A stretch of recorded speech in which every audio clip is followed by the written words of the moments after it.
The day my parents sat me down in the living room and, after looking at each other, told me they were getting a divorce, my whole world turned upside down, as if someone had erased all the familiar outlines of my life with one movement, leaving only blurred, indistinct silhouettes of what had previously seemed so solid and unchangeable. I was only 12 years old, and until that moment, I sincerely believed that divorces happen only to those people who constantly quarrel, yell at each other over money, or endlessly slam doors, and then explode into new outbursts of anger. But my parents always seemed calm, balanced, and polite to each other, even if they didn't show much warmth. Of course, I noticed a long time ago that we no longer organize family picnics, that our rare trips began to resemble more a necessity than a joy, but I explained this by saying that Mom and Dad were just busy with work and other adult activities. I sat across from them, my hands clenched into fists, and watched my mother take a deep breath, as if preparing for something difficult and unpleasant. When she spoke, her voice was strangely calm, even too calm, as if she had been carefully rehearsed. "Your father and I have something to tell you," she began, her fingers sliding uncertainly over the arm of the chair, as if she were looking for support in it. I looked at them, so serious, so tense, sitting on the couch at a careful distance from each other, as if there was an invisible line between them that no one else would dare to cross.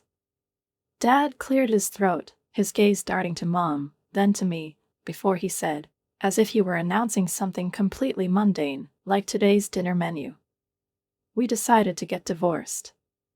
I blinked, waiting for a continuation, some logical explanation, at least the slightest chance that this was just a bad joke, but there were no further words, and then a strange, icy feeling began to rise inside me that this was true, real, irreparable. "But why?" I asked, and my voice sounded quieter than I expected. Mom gently reached out her hand, patting my palm as if she wanted to comfort me, but her touch did not bring any relief, only increased the feeling of impending disaster. "Sometimes people move away from each other, honey," she said flatly, and there was no regret in her tone, just a statement of fact. "Your father and I have found other people we want to be with." I jerked my head up, feeling something snap inside, but my father just nodded, confirming her words. "I'll be moving out soon," he added, looking away as if he didn't want to see my reaction. "You will live with your mother, but sometimes you will stay with me." It all sounded so calm, so confident, as if it were some completely natural and logical event, but for me it became a reality gap, and I just couldn't accept it. I sat in my chair, unable to move, listening to them methodically dismantle our family, as if it were some old, unnecessary thing, and all I could do was just accept it, as if I had a choice. "Who are these other people?" I asked, and my voice was shaking. Mom smiled, but her smile did not reach her eyes. There was something like fatigue or maybe even a slight awkwardness in them. "You'll meet them soon," she replied, as if that should make me happy. "My friend has 2 daughters about your age. Wouldn't that be nice?" Nice? They were destroying everything I knew, everything I held dear, and I was supposed to think it was cute. "And my partner has a son," Dad added, as if this could somehow brighten up the situation. I jumped up so abruptly that I almost knocked over the coffee table, and gritting my teeth, I blurted out, "I don't want any new brothers or sisters. I want us to stay together." But my words hung in the air without an answer. None of them even tried to convince me or tell me that everything would be fine. I turned around and rushed into my room, slamming the door loudly, as if this could drown out the endless emptiness that was spreading inside me. I could hear them talking downstairs, their voices low, restrained, as if I was already too far away from them to deserve a full conversation. They were probably discussing how to rearrange my life a little more, allocating time, deciding where I should be, as if I were just an item in their new schedule. And suddenly all the past months took on a new meaning: their strange separation, rare weekends with me in turn, movies with Dad, cafes with Mom. At the time, it seemed to me that it was something special, an opportunity to spend time with each of them separately, but now I saw that it was just a preparation for the inevitable. They were slowly, step by step, pulling me away from my usual life, and I didn't even notice how slowly but inexorably they were preparing me for this moment. The next few weeks passed like a whirlwind. My father packed up and moved out, leaving for his new wife, whom I hadn't even heard of before. It turned out that they had already married in some kind of quick ceremony, and she already had a son, the one he was talking about. At the same time, my mother's new husband moved in with us, and his twin daughters, who were only a year younger than me, appeared in the house with him. At first, I tried to convince myself that there might be something good in it. I've always wanted a sister with whom I could share secrets, chat all night long, and discuss boys, life, and dreams. And when they first arrived, I tried to be friendly, smiled at them, and even said, "Hey, I'm Candy. Do you want me to show you where the room is higher?" I think one of them was named Brittany. She looked at me from head to toe, her gaze sliding over me as if I were something unpleasant, accidentally stuck to her perfectly polished shoe, something that I would like to shake off and forget as soon as possible. "No, thank you," she said, and there wasn't a drop of friendliness in her voice, just cold contempt, as if I hadn't offered her help, but some kind of filth that was disgusting to even touch. "We don't need your help." Her sister, who was standing next to me, nodded, confirming every word, and her face reflected the same expression of arrogant superiority that I was already beginning to hate. "Yes, and just to be clear," she added, her voice sounding sharper than necessary, like a punch that couldn't be dodged. "We're not your sisters. You're just superfluous." Superfluous. It's like a slap in the face. They walked by, giggling to themselves, their laughter echoing in my ears, leaving me with the feeling that I was really superfluous, unnecessary, a stranger in my own house, in my own life, which no longer belonged to me. That night, lying in my room, I listened to the sounds of my new family settling in. They were laughing, talking in the kitchen, opening drawers, rearranging things, as if they had been waiting for this moment for a long time, as if they felt at home here, while I felt like an unwelcome guest. I pressed myself into the pillow, swallowing the lump in my throat, and for the first time I felt that this house, my house, was no longer mine. The next day, things got even worse. When I returned from school, the first thing I saw were the twins standing in front of the mirror in the living room. They looked at themselves with smug grins, twirled in front of the mirror, showing each other clothes that I immediately recognized. My clothes. "Hey!" I exclaimed, standing in the doorway. "It's mine." Brittany rolled her eyes as if she wasn't even bothered to waste time on me. "Mom said we could borrow them," she replied lazily, tossing a blonde strand of hair back. "Don't be so selfish." I looked at my mom, who was just passing by, hoping that she would say something, stop them, explain that it was wrong, but she just smiled, and in her voice there was the same gentleness with which she spoke when she was trying to inspire me with something important. "Now you have to share, sweetie," she said, as if she were explaining something self-evident. "Girls just want to feel welcome." But I didn't care what they wanted. They were wearing my favorite shirt, the one I was saving because I used to go to carnival with Dad in it, and I didn't want to share it. I didn't want to see them stretch it out like it was their thing, like I no longer had a right to it. I turned around and stomped to my room, trying to hold back the tears, but they were already burning my eyes, and that hurt even more. The days passed, but it only got worse. Mom spent more and more time with the twins, taking them shopping, buying them new clothes, toys, and everything they wanted, while my things began to disappear from the closet, appearing in their wardrobe. It seemed that I was no longer the center of her world, as if I had become something secondary, not as important as them. One day, passing by the office, I heard her talking to her new husband. "The girls need new phones," she said, as if she were discussing something extremely necessary. "We could use the money we set aside for Candy's birthday," he suggested without the slightest hesitation. I froze in the hallway, feeling my insides tighten. It's my birthday. They were going to spend the money they had set aside for me on them. When my day came, Mom barely remembered about it. Oh, honey, she said absently when I reminded her. I'm so sorry, but the girls have a big sporting event today. We'll celebrate another time, okay?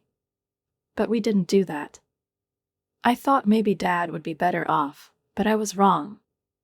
Every second weekend, I visited him, hoping that at least a little care and attention awaited me there, but his new wife was pregnant, and she had neither the time nor the desire to do anything except her unborn child and her son, who became more and more unpleasant every time. One night, I woke up to a strange tickling sensation on my face. When I opened my eyes, I saw something black and furry sitting on my nose. I screamed, throwing him off my face, jumping back, waving my arms wildly, until I heard people running from all over the house, bright lights turned on, and finally a frightening truth appeared before me. It wasn't a real spider. It was a plastic toy. Dad's stepson was standing in the doorway, grinning. "What's going on here?" His mother's voice was irritated as she staggered into the room, her pregnant belly making her movements awkward. "Candy woke us all up with her scream," the boy said, trying to look innocent. "It's him." I blurted out, pointing at him, but his mother didn't even let me finish. "Honestly, Candy, what's wrong with you?" She interrupted me, her voice sounded with emphasis. "You're some kind of hysterical lunatic." I turned to Dad, expecting him to protect me, to at least say something, but he just awkwardly looked down, looking confused. "He put it there," I tried to speak firmly, trying not to let my voice waver. "He knows I'm afraid of spiders." "Don't be ridiculous," his wife said sharply, rolling her eyes. "Stop lying and go to sleep. I don't want to see you until morning." And at that moment, I realized, I have nowhere else to go. I looked at Dad again, hoping that at least now he would say something that would take my side, that for once in his life he would try to protect me, but he just sighed heavily, as if he was tired of it all, as if he wanted me to just disappear so that I didn't have to explain, to comfort or justify. "I'll take you home in the morning, Candy," he said, not even looking at me, and turned to the door, leaving me alone in the dark, with my heart pounding and the feeling that something inside me had finally broken. When the door closed and their footsteps faded away in the hallway, I suddenly realized something I didn't want to realize before. I no longer have a home, I no longer have a family, no one needs me anymore, I'm alone, and no one in this house, or in my mother's house, is going to change that. Life didn't get any better there. The twins, inspired by the fact that my mother gave them all her attention, that she praised them for every little thing, that she looked at them with pride, which I hadn't seen in her eyes for a long time, became simply cruel. They didn't do anything openly, but their petty meannesses, their quiet ridicule, their constant desire to show that I was a stranger here, at some point became unbearable. One afternoon, I came home and saw the fragments of my favorite mug lying on the kitchen floor, the one with which I drank cocoa in the evenings when I still felt safe here. The twins were standing next to each other, their faces full of innocence, their eyes wide open like angels who had done nothing wrong. "Oh, Candy," Brittany drawled. Her voice was sickly sweet, the kind that made my teeth clench. "We're so sorry, we just wanted to make you some tea, but the mug slipped out." I knew it was a lie. They've never done anything good for me. Never. But before I could say anything, before I could point out their pleased grins, my mom and my stepfather entered the room. "What's going on here?" Mom asked, looking around the kitchen. "This is Candy," the other twin interjected with mock sadness. She got angry and broke the mug. Mom looked at me, and I saw a flicker of displeasure in her eyes, as if she had no doubt that this was true, as if my word was worthless compared to theirs. My stepfather frowned, his face darkened, and then, before I could explain anything, he stepped forward, grabbed my arm, and dragged me down the hall to a small storage room that was rarely used.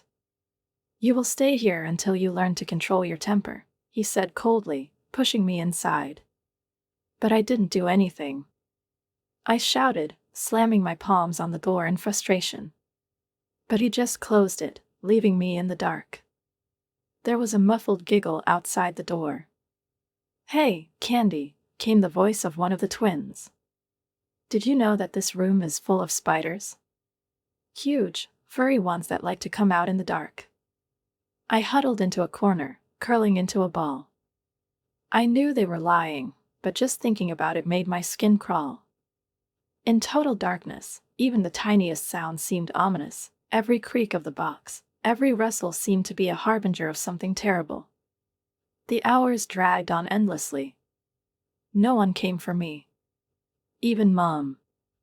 When the door finally opened, it was morning. Mom stood in the doorway, looking tired but not worried. "I hope you've learned your lesson," she said, looking at me like I should be apologizing, like it was all for my own good. "Now get ready for school." I tried to tell her what really happened, that the twins had broken the mug, that they had tricked her, that my stepfather had locked me in a dark room, but she just waved me off, as if she didn't even want to listen. And then I realized that Mom would always trust them more than she trusted me.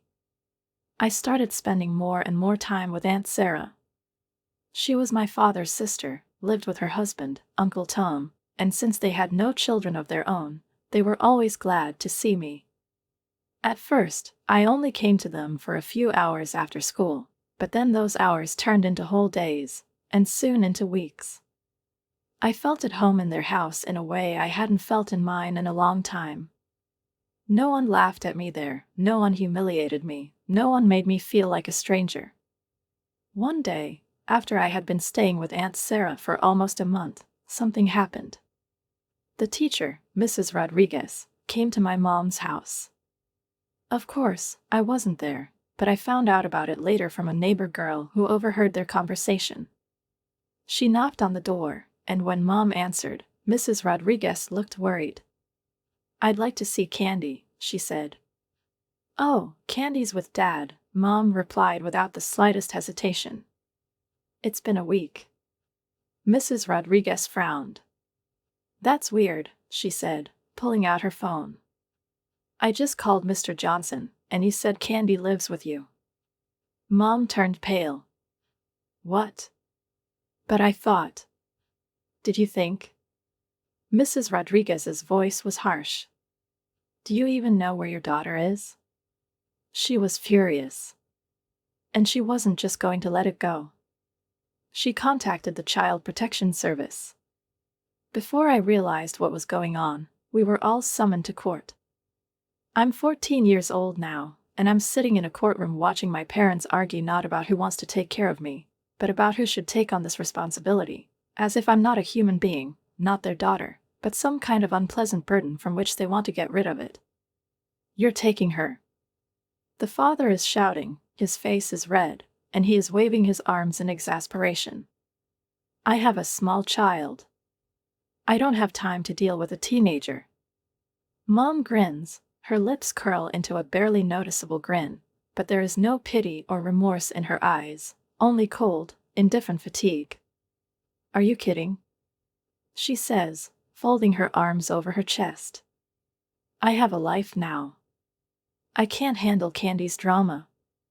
I'm sitting on a hard chair, feeling like everything inside is shrinking into a tight ball, as if I'm getting smaller and smaller, disappearing against the background of their voices. They throw me at each other like hot potatoes, not realizing that every word they say leaves a deep wound in me that cannot be healed. But then something unexpected happens. Aunt Sarah stands up, her back is straight, her voice is firm, there is not a drop of hesitation in it. "Your Honor," she says, and the courtroom falls silent. "If possible, Tom and I would like to take custody of Candy."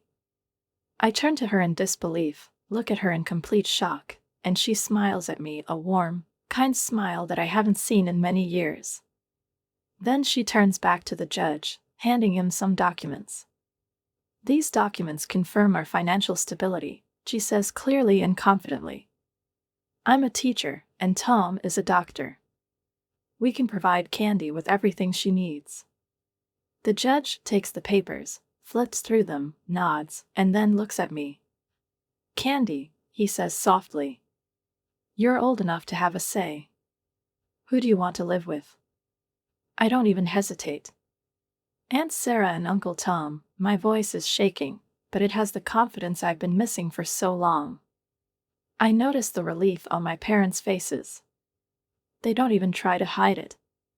They don't care. They're glad that I'm not their problem now. But I don't care anymore. Over the next few weeks, I'm gradually settling into my new life.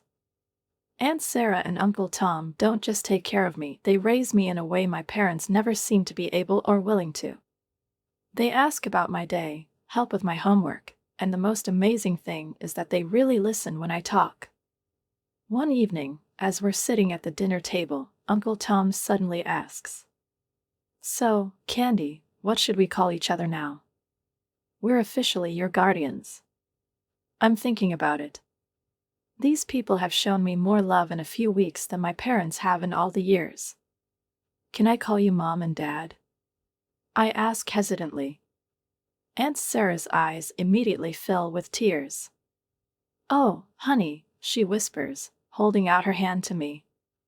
"It will be an honor for us." From that day on, they became my parents. And my biological parents were just distant memories that I thought less and less about. But my new life wasn't just about Aunt Sarah and Uncle Tom. I also met Uncle Tom's mother, my new grandmother, and she quickly became one of my dearest people. My grandmother was a retired doctor, and she had a special gift for turning any activity into something exciting. We spent hours together in her garden, planting vegetables and flowers, and she told me stories about her work at the hospital, about patients, about lives saved, about the difficulties and joys of her profession, and I listened to her with bated breath. And one day I realized, I also want to become a doctor. With the help of my grandmother, with the support of my new parents, I plunged headlong into my studies. I didn't even notice how quickly time flew by. Graduation. I stand in my robes and cap, looking around the crowded audience, and my heart is overflowing with joy, because there, among the many faces, I see those who really matter to me. Mom, Dad, Grandma, they are beaming with pride, their eyes are shining with love and support. And my biological parents? They didn't even send a postcard. I applied to a medical college, and to my delight, I was accepted for a full scholarship that covered everything: tuition, accommodation, study materials, and it was a real miracle for me, confirmation that I was going the right way, that the efforts and sleepless nights were not in vain.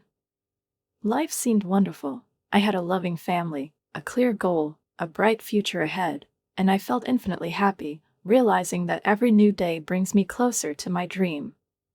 3 years have passed in a whirlwind of endless lectures, night classes, exams, and clinical rotations, where I first came into contact with real medicine, with its difficulties, challenges, and that incredible sense of satisfaction that you feel when you realize that your knowledge and efforts can really change someone's life.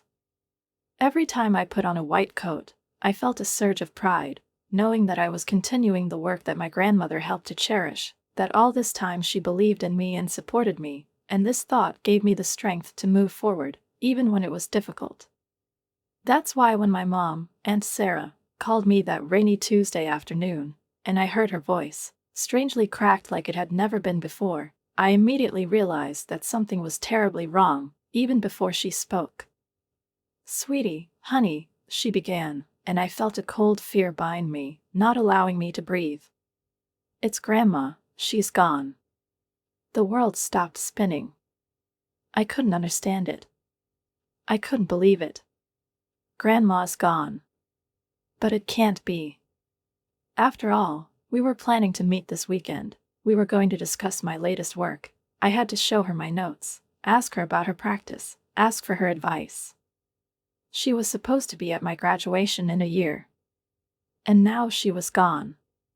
The next few days flew by in a kind of fog, in which there was nothing but tears, silence, and muffled conversations as we prepared for the funeral, and I was barely aware of what was happening around me. I stood between Mom and Dad, Aunt Sarah and Uncle Tom, feeling like that little girl who was once all alone in the world, lost, scared, not knowing what to do next. But then the lawyer began to read out the will. To my beloved granddaughter Candy, I leave all my possessions, including the house and all my savings in the amount of $1,980,000. I gasped, looking around the room in shock. It's some kind of mistake. I couldn't believe that Grandma had left me everything she had. But Mom and Dad nodded, and light smiles flashed on their tear-stained faces. Grandma talked to us about it, Dad explained later, when we were sitting at home and I was trying to make sense of the sudden changes. She wanted to make sure you had a solid foundation for your future. We agreed that it was the right thing to do. The dust settled, and I began to come to terms with the fact that I had to bear this new responsibility, to realize that now I have not only a dream, but also real opportunities to realize it. And that's when life threw me a new curveball again. My phone started ringing from unfamiliar numbers, and at first I didn't pay attention to it, attributing it to advertising or random mistakes, but then, when the calls didn't stop, I finally answered.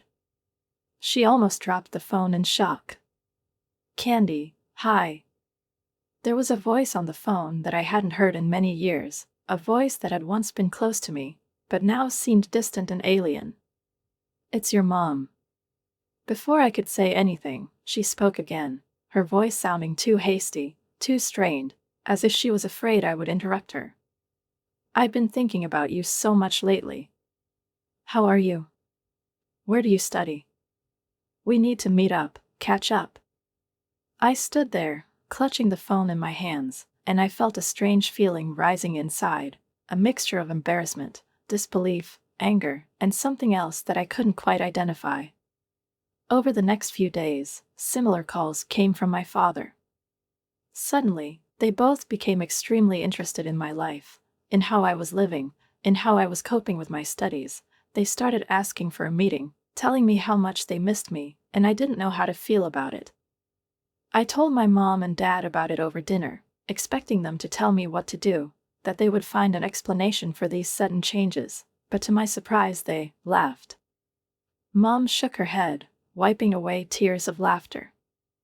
"Oh, sweetie," she said, still smiling. "I hate to say this, but I think they might have found out about your inheritance." I froze, thinking about her words. Part of me just wanted to ignore them, block their numbers, pretend that these calls had never happened, that I had never heard them. But another part, the part that I'd buried long ago, the part that had once desperately tried to earn their love and attention, suddenly spoke up in me. But what if? What if it was a chance? What if I could see them again, but not as little Candy, who begged them for love, but as the woman I became without their help, without their participation, without their support? "Maybe I should meet them," I said slowly, thinking more out loud than asking. "Just to find out what they want." Mom and Dad exchanged glances. "If that's what you want, we'll support you," Mom said. "But be careful, honey. People can surprise you. And not always in a good way." The next day, I found myself standing on the familiar porch of my childhood home, the one where I spent my early childhood, full of expectations, delusions, and hopes that never came true. Now this house seemed smaller and older to me, as if during the years of my absence it had settled, tired, shrunk under the weight of time. I took a deep breath, feeling a strange mixture of excitement and disgust rise in my chest, and before I had time to change my mind, I rang the doorbell. The door opened almost immediately, as if they were waiting for me, and there she was, my own mother, standing in front of me, still the same, and at the same time completely different. We just looked at each other.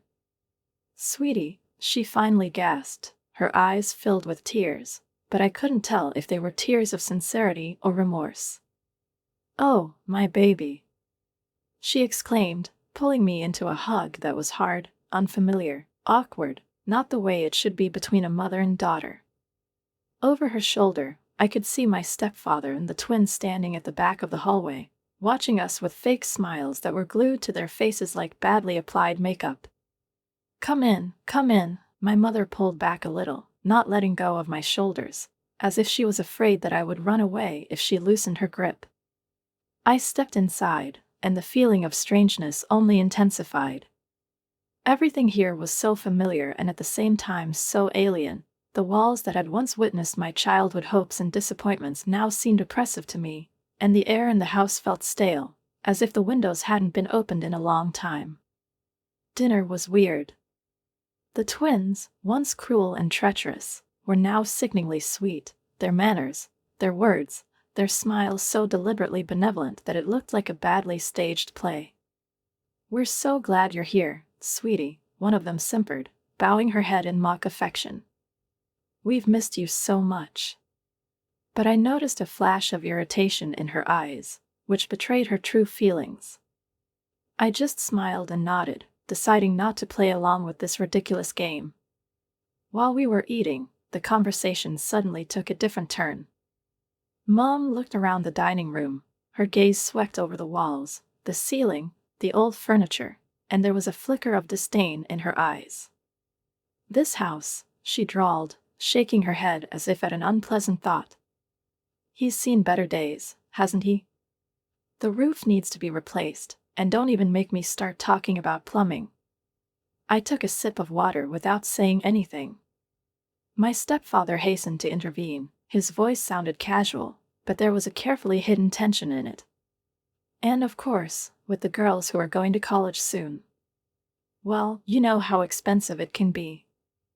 I looked down at my plate, pretending to be very interested in the mashed potatoes, while everything inside me was already boiling. "It's such a shame," the mother continued, her voice dripping with false concern. "The girls are so smart, but with our financial situation—" She broke off, her eyes meeting mine hopefully. I held her gaze, steady, cold, promising nothing, and didn't say a word. The silence dragged on, getting more awkward by the second, until I decided to change the subject and said cheerfully, "I was recently remembering what grades I graduated from high school with. I can't remember exactly." The color drained from my mother's face. She opened and closed her mouth several times, like a fish stranded on a beach. "Well, that is. It's been so long. My version has been fully confirmed." She didn't know anything about my life. About my achievements. About my difficulties. About me. The only thing she knew was that I had money now. I stood up abruptly, my chair squeaking on the floor, breaking the tense silence. "I think I know why you invited me here," I said, and my voice was surprisingly calm, despite the fact that everything inside me was boiling with rage. I looked directly at my mother, not giving her a single chance to turn away, to walk away from the conversation. "It's because of my inheritance, isn't it?" There was silence in the room. My stepfather blushed deeply. The twins suddenly found their plates incredibly interesting. "How can you say that?"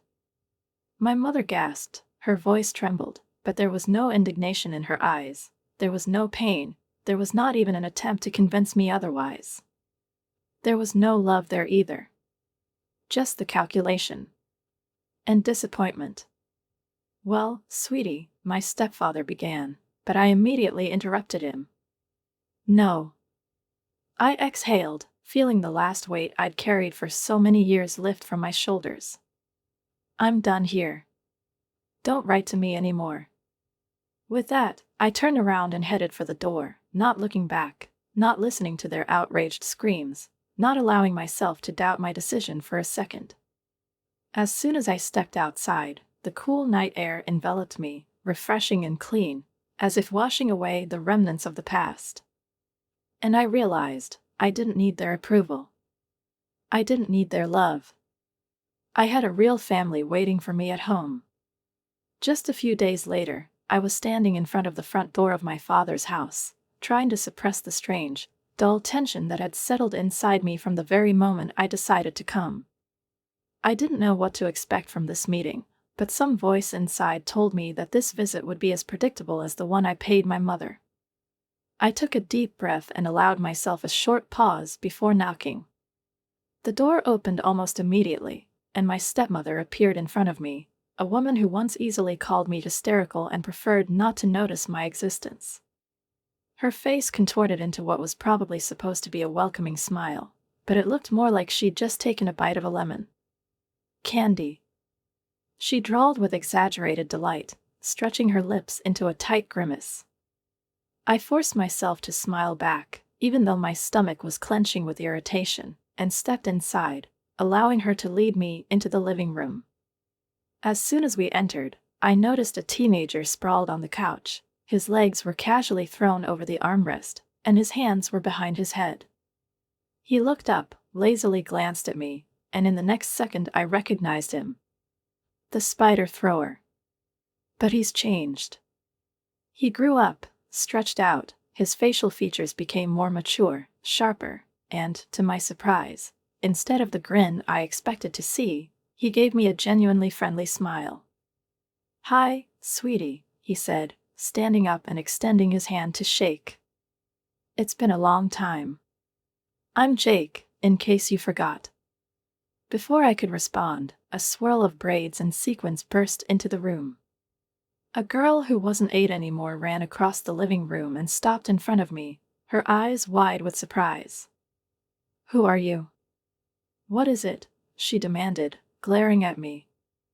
My father, who had been watching in silence, cleared his throat, looking older and tired. "Lily, this is your sister, Candy," he said, and his voice sounded strained. We struck up an awkward conversation. My stepmother bombarded me with questions about my life, but I answered them as vaguely as possible, not wanting to open up to these people, whom I once called family, but who did nothing to preserve this connection. Jake, to my surprise, seemed genuinely interested. He asked about my education, about medical research, and there was real curiosity in his voice, not the usual politeness. But despite the appearance of normality, I felt that the conversation was gradually moving towards the real reason for my unexpected reunion with this house. His father glanced at his stepmother from time to time, who nudged him with imperceptible movements, encouraging him to talk. Finally, he cleared his throat and spoke. "So, Candy," he began, his voice too casual, too unnatural. "We've heard about your unexpected good fortune." I tensed, waiting for what would happen next. "You know, Lily is a real little genius here," he continued, smiling at his daughter, who didn't even think about distracting herself from her dolls. "We were thinking of sending her to a prestigious private school, but it's not cheap at all." I didn't say anything. My face remained carefully impenetrable, even when my stepmother jumped up, as if unable to stand the silence. "What your father is trying to say, Candy," her voice became too gentle, too drawling, as if she were talking to a child, "is that we need a little help for Lily's future. Do you understand?" I took a deep breath, feeling that my patience was running out. "Why now?" I asked quietly, looking up at my father. "Why are you only thinking about me now that I have money?" There was silence in the room. Even Lily, who was playing with the dolls, froze, as if she felt the tension. My father started stammering excuses, something about time, about being busy, about mistakes of the past, but I was no longer listening. Because at that moment, my stepmother's face suddenly distorted with anger. "Now you listen here," she hissed, and her voice no longer sounded as soft as before. There was not a drop of feigned benevolence left in it. She took a step forward, her eyes flashing with anger. "You have to help your family. If you don't do it..." She paused for a second, then straightened up and spat out. "We're going to sue you. We will demand our share of the money you owe us." I couldn't help myself. I laughed. Loudly, sincerely, with the relief that comes when you finally let go of the last load. "Actually," I said, getting up from my seat, "according to the law, you are not my family at all." I looked directly at my father, who now looked like he'd been hit. "You left me, remember?" I added calmly. "Aunt Sarah and Uncle Tom are my legal parents now." I headed for the door, feeling the wings spread in my chest, as the last tension that bound me to this house was gone. I heard my stepmother's shrill voice and my father's angry screams behind me, but I didn't even turn around. I went outside, got into the car, started the engine, and drove away, feeling a mixture of emotions inside: sadness, anger, but most of all, easement. In the days after my visits to my biological parents, my phone wouldn't stop. Calls, voice messages, text messages, desperate attempts to get through to me, each of which sounded more plaintive and demanding than the previous one. "Candy, please." The mother's voice trembled in one of the messages, in which she did not hesitate to switch from pleading to reproaches. "We're about to lose our home. We have nowhere to go. Don't you care?" My father chose a different tactic. His approach ranged from obsessive feelings of guilt to outright pressure. "After all we've done for you," I read in one of his messages. "Is that how you repay me?" But I left them all unanswered. Instead, I focused on my studies, plunging into my final year of college with renewed determination, devoting all my time to preparing for graduation, for the future that I was building on my own. One evening, when I was poring over a particularly difficult textbook on cardiology, studying the anatomy of the heart and the intricacies of its functions, my phone screen lit up from an incoming call from an unknown number. Hesitantly, I picked up the phone. "Hello? Candy. This is Jake." I froze for a second when I heard this voice, which I hadn't expected. "You know, your stepbrother." "I guess." I hesitated to answer, but he quickly continued, his voice a little nervous but sincere. "Look, I know this is weird, but I wanted to apologize for that spider thing years ago. That was really lousy of me." I found myself smiling in spite of everything. "Jake, it's been a long time," I said, feeling an unexpected warmth spread inside. "Water under the bridge?" "No, actually," he insisted, his voice sounding serious. "I felt lousy about it for years. I wanted to apologize earlier, but you never came back, and I swear it's not about the money or anything, it's just... I guess I wanted you to know that I'm not that stupid kid anymore." His sincerity touched me. "I appreciate that, Jake." In fact, we ended up talking for over an hour. Jake told me that he was now in his first year of college, studying engineering, that he was not the same cheeky boy he used to be, and the more we talked, the more I realized that this was no longer an annoying child, but an adult, self-critical, and funny person with whom I found it easy. By the end of the conversation, we agreed to meet next week for a cup of coffee. Over the months, we developed a real friendship. It was strange to find a connection with someone from my past life, but it was nice. We met regularly, chatted about life, studies, and plans for the future, and he became more than just a reminder of the past for me. He became a friend, the only person from my biological family with whom I felt a real connection. Meanwhile, my life was rushing forward at breakneck speed. Long nights, grueling exams, endless hours of practice and internships. It was all incredibly hard, but I knew it was worth it, because every step brought me closer to my dream.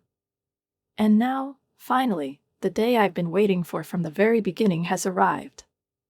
I was standing on stage, in robes, accepting my medical college degree, and when I looked up at the audience, I saw them. Mom, Dad, Jake, they applauded, their faces shone with pride, and at that moment my heart was filled with joy and gratitude, because there were those who really loved me, who walked this path with me. As for my biological parents, their messages gradually faded away. Jake told me that they were experiencing financial difficulties, but I didn't interfere, not because I still harbored anger or resentment, but because I accepted the fact that we live in different worlds, and trying to reconnect them would not bring anything good. One day, when Jake and I were having coffee, he suddenly mentioned his younger sister, Lily. "She's very smart," he said, smiling. "He always reads, asks a lot of questions about everything. But my father and stepmother don't really encourage it." I thought about it, remembering that girl with clear, inquisitive eyes who, just a few years ago, saw me for the first time and asked defiantly, "Who are you?" "Maybe," I said slowly, thinking about my idea. Maybe I could help her with her education. Create a college fund for her or something like that. Not for them, but for her. As I drove home that evening, I thought about the long journey that had brought me to this moment. About the pain. About the disappointments. About an unexpected inheritance that changed everything. And that, despite all this, I came out of the past not broken, but strong. I'm Dr. Candy Johnson now. And I had a bright future in medicine. I had a real family that loved me. A true friend in Jake. And the opportunity to change someone's life.